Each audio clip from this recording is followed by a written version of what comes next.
It's mango season, and if you are not making this creamy mango delight, you're totally missing out. Let me show you how to make it. Hello everyone, welcome back to my YouTube channel. Here are the ingredients you'll be needing for this recipe: mangoes, condensed milk, double cream and cold water. This mango recipe is very easy to make. All you need is to add all your ingredients into a blender except for the diced mango, which we'll be making use of later. Then you add 1 cup of water and some ice. The ice is totally optional.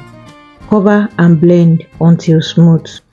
If you have watched up to this point and you're yet to subscribe, please subscribe and like. It allows the algorithm recommend my video to other people. If you are new here, thank you for stopping by to watch my video. Don't forget to subscribe to join the community and also turn on the notification bell so that whenever I upload a new video, you'll be the first to know. And to my returning subscriber, thank you for always coming back to watch my video.